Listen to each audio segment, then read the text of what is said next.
귀한 찬양 감사합니다. 할렐루야. 네. 오늘 사부 남성교회 헌신 예배 함께 하신 모든 성도님들 환영하고 축복합니다. 우리 주님의 크신 은총이 가득하시기를 빕니다.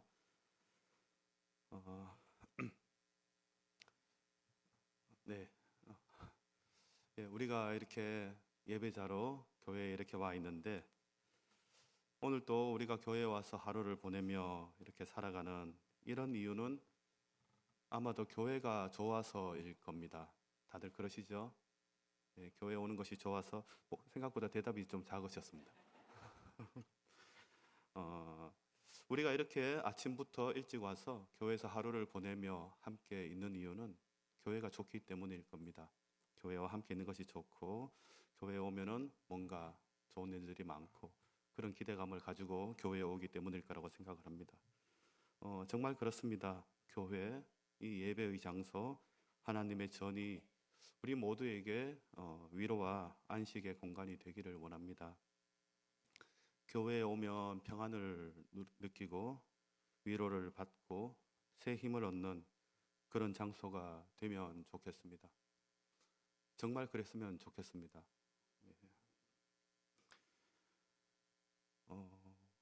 그냥 이런저런 생각들을 많이 해봅니다. 뭐 다들 우리가 바쁘고 분주하게 살아가고 있는데 그렇게 사는 동안에 참 편하게 쉴 수 있는 공간이 있으면 얼마나 좋을까? 정말 편하게 쉴 수 있는 시간이 있으면 얼마나 좋을까? 정말 편하게 쉴 수 있는 그 무엇인가가 있다면 얼마나 좋을까 하는 그런 생각을 가끔 합니다. 많이 합니다. 얼마 전 어느 이제 설문조사 같은 것을 이제 받은 게 있는데요. 목회자를 대상으로 하는 그런 설문이었습니다. 이제 질문이 이런 게 왔어요. 목사님은 번아웃이 올 정도로 힘든 일이 있을 때 가족 이외에 마음을 터놓고 대화할 수 있는 사람이나 소그룹이 있습니까? 이게 질문이었습니다. 그러면서 보기를 주는데 1번 개인적인 관계를 유지하는 사람이 있다. 2번 소그룹이 있다. 3번 둘 다 있다. 4번 둘 다 없다. 여기 이제 보기였어요. 그리고 이제 제가 하나를 찍었죠. 그리고 찍고 나서 이제 500명 정도가 답을 해 주었는데 이제 결과를 보여줘요. 개인적인 관계를 가진 사람이 있다라는 대답이 약 45% 정도 있었고요. 소그룹이 있다라고 대답하신 분이 한 7% 정도.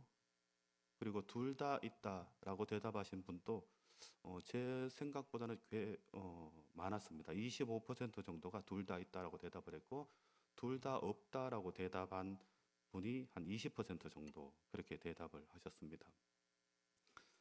많은 분들이 자신의 고민과 아픔이 있을 때 그것을 누군가에게 털어놓고 함께 나눌 수 있는 사람 혹은 소그룹 공동체가 있다라고 대답을 했지만 한 5분의 1 정도는 이제 그런 존재 없이 혼자 속으로 견뎌내야 하는 분들이었던 거죠.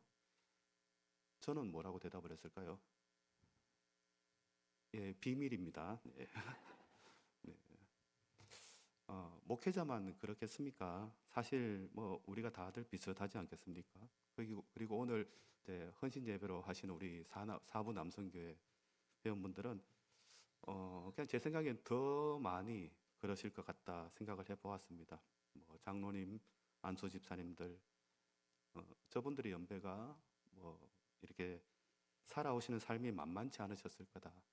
그런 생각을 많이 합니다. 예전에, 아주 예전에 어른들이 사셨을 때와는 다른 세대를 이렇게 끼어 있는 세대로 사셨지 않습니까? 지금 50대, 60대 분들이. 그러니까, 뭐, 편애하는 게 아니고요. 남자분들이 더 어렵습니다. 사실 그렇습니다. 알아주는 사람도 별로 없고, 네, 그렇게 외로운 삶을 살아가고 있죠.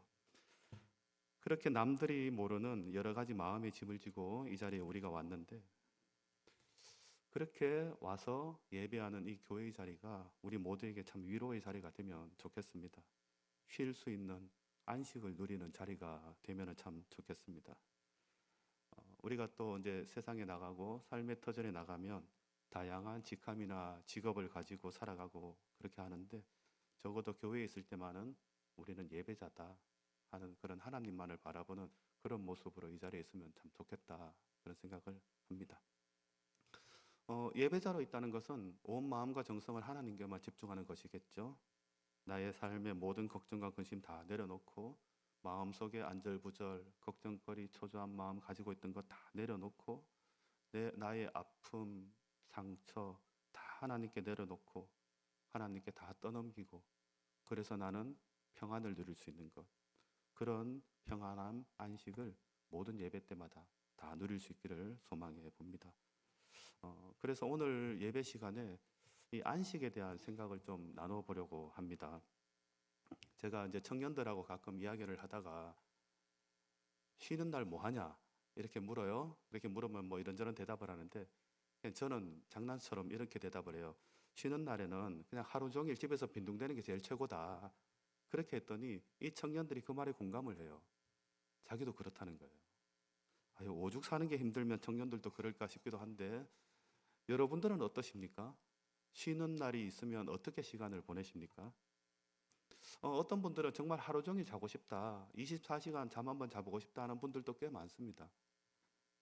또 어떤 분들은 뭐 개인적으로 밀려있는 일들을 처리하기도 하고 뭐 집안 청소, 정리정돈, 내가 미루어 두었던 그것을 해결하기도 하고 또 정말 시간을 내어서 맛집을 찾아가기도 하고 여행을 가보기도 하고 뭐 취미 생활을 즐기기도 하고 뭐 이런저런 각자의 생각과 마음에 따라서 하고 싶은 일들을 하게 되는데 어, 우리 교인분들은 뭐 쉰다, 쉬는 날 이렇게 하면 할 말이 많습니다.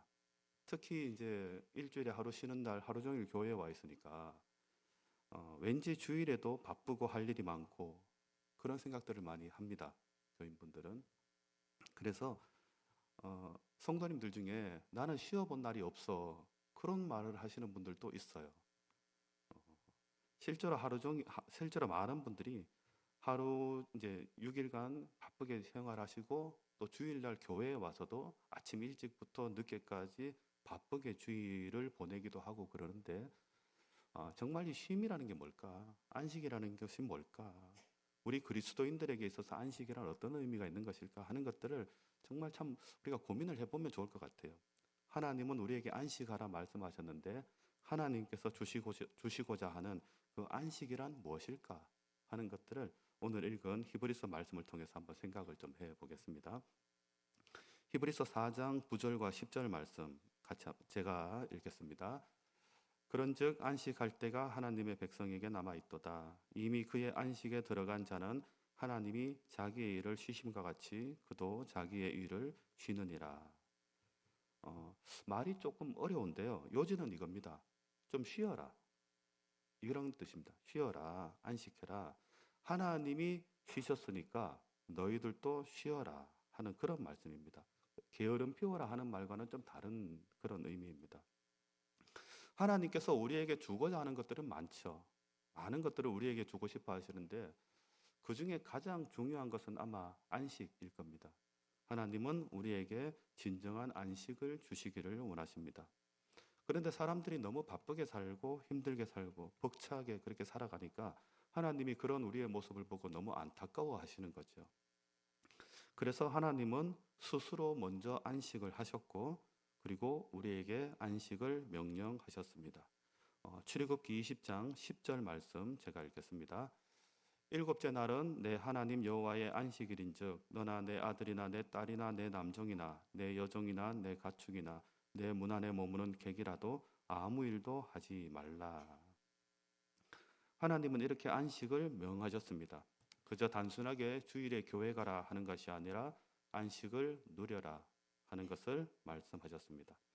그래서 우리가 하나님의 말씀대로 그렇게 안식을 누리며 살아야 되는데 그런데 우리는 자꾸 잊어버리고 그 안식의 삶을 살지를 못하니까 하나님은 안식일을 정해서까지 우리에게 안식을 명령하시는 거죠. 하나님이 어느 정도로 이 안식에 대해서 중요하게 여기시는가 하면 출애굽기 31장 15절에 하나님은 이렇게 말씀을 하십니다. 엿새 동안은 일할 것이나 일곱째 날은 큰 안식일이니 여호와께 거룩한 것이라 안식일에 일하는 자는 누구든지 반드시 죽일지니라. 이 쉬어야 하는 일에 생명을 걸어야 할 만큼 하나님은 이 안식에 대해서 중요하게 생각을 하고 계시는 것입니다. 그러니까 그저 단순하게 일주일에 하루 교회에 나온 것 이상의 개념이 이 말씀 안에 있는 거죠. 안식일 하루를 지키는 것이 중요한 것이 아니라 우리가 매일의 삶에서 하나님 안에서 이 안식의 삶을 누리는 것, 이것이 우리에게 중요합니다. 우리가 매일매일 일상의 삶을 살아갈 때 안식의 삶을 풍성하게 살 수 있기를 하나님은 바라고 계시고 또 그런 삶을 우리에게 주시기를 원하고 계십니다. 그런데 이제 참 현실의 문제가 있습니다. 예를 들면 이런 거예요. 그러면 잠시 하던 거 멈추고 하나님의 말씀대로 우리가 좀 쉬어보자 하고 쉬어보면 어떤 일이 생깁니까? 휴가를 가든지 뭐 여행을 가든지 하던 일을 멈추고 어떤 일이 있어서 어떤 일로 쉬게 되면 아마 공통적으로 다 비슷한 경험을 했을 것 같은데 그게 온전한 쉼이 되든가요, 안 되든가요? 일단은 잘 안 됩니다. 왜냐하면 쉬는 것 자체가 어렵습니다. 쉬려고 해보면 챙길 것도 많고 준비해야 될 것도 많고 뭐 이래저래 뭐 하다 보니까 너무 분주해집니다. 그리고 이렇게 쉰다고 뭐 여행을 가거나 뭐 휴가를 가거나 하면 오히려 그게 더 피곤하기도 해요. 그리고 제일 큰 문제는 뭔가 하면 그렇게 쉬고 나서 돌아왔을 때 해야 할 일이 두 배로 쌓여 있는 거죠. 내가 없던 기간 동안에 일이 밀려 있어서 어디 다녀오고 나면 훨씬 더 힘든 상황이 우리에게 주어지게 됩니다. 그래서 쉬는 게 더 힘들다 하는 이야기도 우리가 장종하게 되죠. 차라리 쭉 일하는 게 더 제일 편하다. 뭐 그런 말까지도 하기도 하고 그렇게 되는데 실제로 현대인들은 쉬는 것을 잘 하지를 못합니다. 쉰다는 개념을 일을 멈추는 것으로 이해하기 때문입니다. 그러니까 쉬게 되면 일이 밀리고 내가 해야 할 일이라고 생각하니까 쉰다고 쉬는 동안에도 그 일이 계속 걱정이 되는 거죠. 그 내가 하지 못하는 이것을 누군가에게 맡겨서 부탁을 하든지 아니면 내가 없을 때 미리미리 해놓든지 갔다 와서 하든지 결국은 내가 다 해야 될 일이니까 너무너무 걱정할 것도 많고 신경 쓸 일도 많아지는 거죠.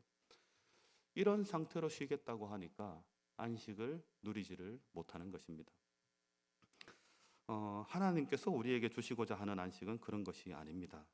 창세기 1장에 하나님의 창조 때 하셨던 말씀처럼 보시기에 좋았더라라는 그 상태를 말씀하는 것입니다. 참 좋은 상태, 염려가 없는 상태, 걱정이 필요 없는 그런 것을 하나님은 말씀하고 계시는 것입니다. 그저 단순하게 일하지 않고 게으름을 피우는 것이 아니라 정말 하나님이 보시기에 좋은 그런 상태로 살아가는 것이 안식인 것이죠. 하나님은 그 안식을 우리에게 선물로 주시고 우리는 그 안식을 누리면 됩니다. 내가 너무 지나치게 근심하고 애쓰지 않아도 잘 돌아가는 그런 삶. 그것을 하나님은 우리에게 주시기를 원하십니다. 하나님께서 세상을 창조하신 것처럼 하나님은 나의 인생도 창조하셨습니다. 그리고 하나님은 나의 인생을 보고서도 보시기에 좋았더라라고 말씀하기를 원하십니다. 하나님은 그런 삶을 우리에게 주시기를 원하십니다. 하나님께서 아름답게 만드신 나의 삶을 누리며 살아가는 것입니다. 하나님께서 창조하신 세계는 내가 애쓰지 않아도 내가 걱정하지 않아도 내가 아무것도 하지 않아도 이 세계는 잘 돌아갑니다. 낮과 밤이 잘 돌아가고 계절이 때에 맞춰서 잘 돌아갑니다. 이와 마찬가지로 우리의 삶도 그렇게 진행되어 가는 거죠. 내가 굳이 수고하지 않아도 내가 그렇게 염려하고 애쓰고 근심하지 않아도 잘 돌아가는 것. 그런 삶이 하나님이 주시는 안식입니다. 그리고 또 하나 안식에 대해서 히브리서는 중요한 개념을 설명해 주는데요. 약속의 땅 가나안에 들어가는 것을 성경은 안식이라고 설명합니다. 우리로서는 잘 이해하기 어려운 개념인데 이스라엘 사람들은 하나님께서 그 백성을 인도하여서 가나안 땅에 들어가게 한 것을 안식에 들어가게 한 것으로 이해를 합니다. 히브리서 4장 5절 말씀 제가 읽겠습니다. 또 다시 거기에 그들이 내 안식에 들어오지 못하리라 하였으니 이렇게 말씀하시는데요. 그들이 내 안식에 들어오지 못한다 하시는 이 말씀은 시편의 말씀을 인용한 것인데요. 시편 95편 10절에서 11절 말씀을 제가 읽겠습니다. 내가 40년 동안 그 세대로 말미암아 근심하여 이르기를 그들은 마음이 미혹된 백성이라 내 길을 알지 못한다 하였도다. 그러므로 내가 노하여 맹세하기를 그들은 내 안식에 들어오지 못하리라 하였도다. 이건 무슨 이야기인지 다 아시죠?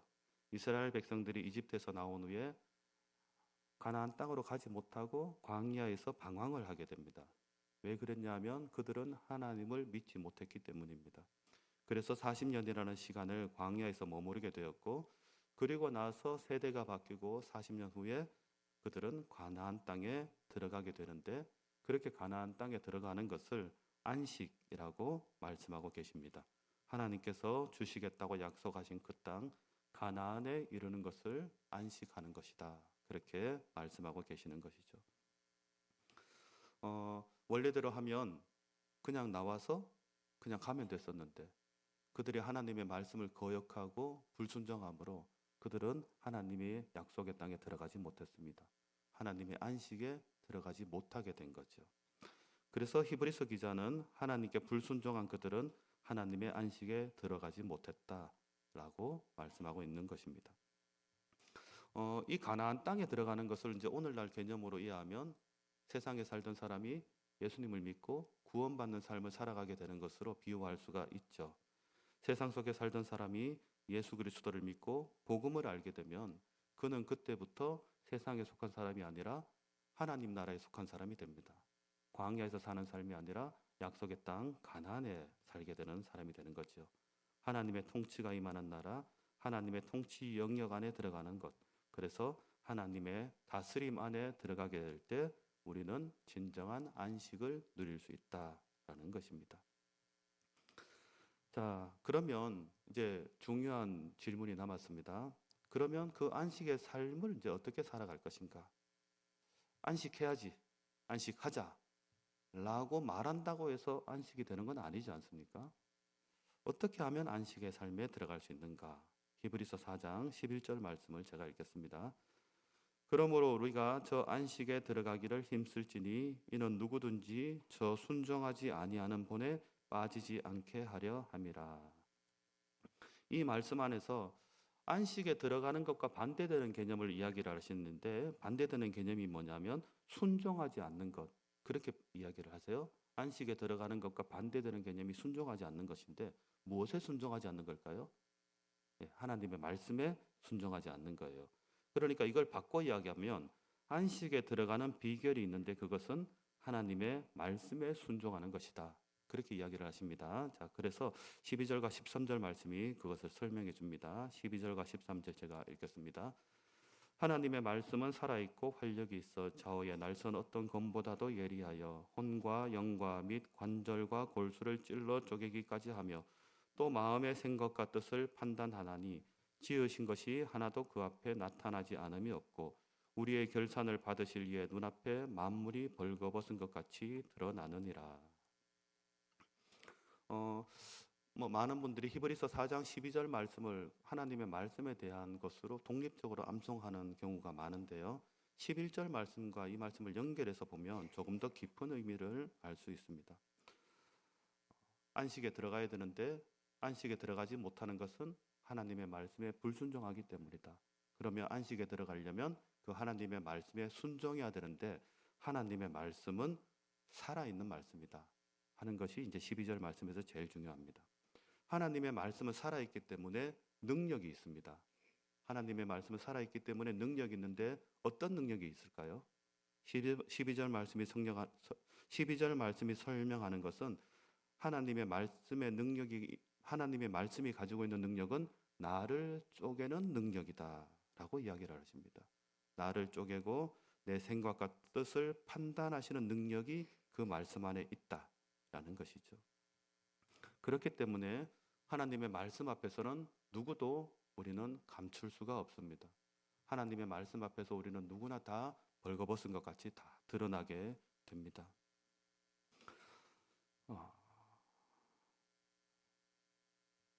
우리가 하나님이 주시는 안식으로 들어가야 될 텐데, 들어가기를 힘써야 될 텐데 어떻게 하면 될까? 그것은 하나님의 말씀에 순종하는 것이다라고 말씀을 하십니다. 하나님의 말씀은 살아있기 때문에 우리가 세상의 영역으로 휩쓸리고 잘못된 길로 갈 때 우리의 완악한 마음을 쪼개고 바꿔놓는 그 능력이 하나님의 말씀에 있는 거예요. 우리를 다시 새롭게 하고 회복시켜서 온전하게 하나님의 주시는 안식을 누릴 수 있도록 해주는 그 능력이 하나님의 말씀에 있는 것입니다. 하나님의 말씀이 우리를 쪼갭니다. 우리를 부숩니다. 우리를 깨뜨립니다. 그때 우리는 안식을 누릴 수 있게 된다 하는 것입니다. 오늘 오전에 담임 목사님께서 전하셨던 말씀 기억나시죠? 우리가 하나님께 복을 받기 위해서는 어떻게 해야 됩니까? 깨어져야 됩니다. 산산이 깨어져야 됩니다. 부서져야 됩니다. 그때 우리에게는 거짓된 평안은 사라지고 진정한 안식이 우리에게 오게 됩니다. 무엇이 그렇게 한다고요? 하나님의 말씀이 그렇게 하는 것입니다. 하나님의 말씀이 우리를 정말 제대로 보게 하시고 우리의 내면을 다 드러내게 하시고 우리의 한계를 깨닫게 하십니다. 그래서 우리가 진실함으로 하나님 앞에 설 수 있게 해줍니다. 그러므로 하나님이 주시는 진정한 안식을 누릴 수 있도록 해줍니다. 그때 안식을 누릴 수가 있습니다. 오직 말씀만이 우리에게 안식을 주십니다. 우리가 하나님의 말씀을 이렇게 보아야 됩니다. 이 성경책을 볼 때 이거 그냥 책에 찍힌 글자야, 종이일 뿐이야 그러면서 그냥 읽고 끝나는 것이 아니라 그 속에 담겨있는 하나님의 음성에 반응하고 어떻게든 그 말씀대로 살아내려고 하는 그런 몸부림치는 그런 것들이 우리에게 있어야 됩니다. 그렇게 말씀에 순종하는 삶을 살아갈 때 말씀이 우리를 살게 하는 힘이 되고 우리에게 진정한 평화, 안식을 우리에게 주실 줄로 믿습니다. 피상적인 말이 아니라 정말 하나님의 말씀이 우리에게 안식을 주십니다. 오늘 이 말씀의 위로가 오늘 헌신 예배를 함께하는 우리 사부 남성교회 회원분들께도 꼭 있기를 바랍니다. 하나님이 주시는 안식을 누릴 수 있으시기를 바랍니다. 하나님께서 주시는 쉼으로 평안과 위로가 가득 찬 삶을 살아가시기를 바랍니다. 우리가 하나님의 말씀을 정말 온전히 믿고 따른다 말을 하는데 정말 그 순종의 삶이 우리에게 있기를 바랍니다. 하나님의 말씀에 순종하는 삶이 우리에게 진정한 안식을 준다 하는 것을 꼭 믿고 그 인생 잘 살아가시는 저와 우리 모두가 되기를 축복합니다. 기도하겠습니다. 주님, 언제나 불안하고 늘 흔들리는 세상을 살아갑니다. 세상의 흔들림에 휩쓸리며 하루하루 살아가는데 우리에게 하나님의 말씀이 있으니 우리는 평안을 누립니다. 하나님의 말씀의 능력이 우리를 붙잡아 주시니 우리는 안식을 누립니다. 하나님이 다스리시는 나라에 살고 있으니 두려울 것이 없습니다. 이 귀한 주님의 말씀 우리가 평생토록 잊지 않고 늘 붙잡고 살아가게 하여 주시옵소서. 말씀이 육신이 되어 우리와 함께 거하시는 예수님의 이름으로 기도드리옵나이다. 아멘.